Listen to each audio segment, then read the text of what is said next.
Siyempre, ang boses ay parang muscle na kailangang i-exercise at i-train para lalong gumanda. Narito ang mga step-by-step na paraan para ma-improve ang iyong pagkanta. Isa, tamang postura, the foundation. Bago ka kumanta, siguraduhin tama ang tayo o upo mo. Tumayo ng tuwid, huwag mong hayaang nakayuko ang iyong balikat. Relax jaw. Siguraduhin hindi matigas ang panga mo para malayang makalabas ang tunog. Dalawa, diaphragmatic breathing, hingang malalim. Dito nang gagaling ang lakas ng boses. Hinga sa tiyan. Kapag huminga ka, dapat lumalaki ang tiyan mo, hindi ang iyong balikat. Hissing exercise, huminga ng malalim tapos ilabas ang hangin ng dahan-dahan gamit ang tunog na SS hanggat kaya mo.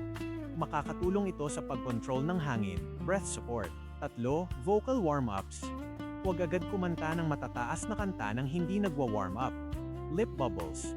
Parang nagpapatunog ng motor gamit ang labi, PRRR. Nakakatulong ito para ma-relax ang vocal cords. Sirens.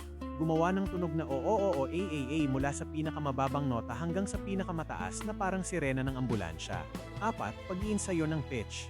Napaka-importante na nasa tono ang pagkanta. Record and listen. I-record ang sarili habang kumakanta at pakinggan ito ng mabuti.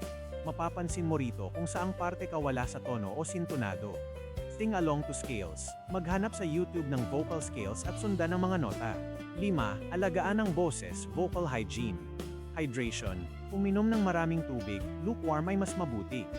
Iwas sa bisyo. Iwasan ang sobrang lamig na inumin, matatamis o maanghang bago kumanta dahil nakaka-irritate ito ng lalamunan.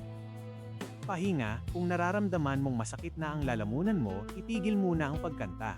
6. Emosyon at pagkanta. Hindi lang ito basta pag-abot ng nota, dapat nararamdaman din ang kanta. Intindihin ang lyrics.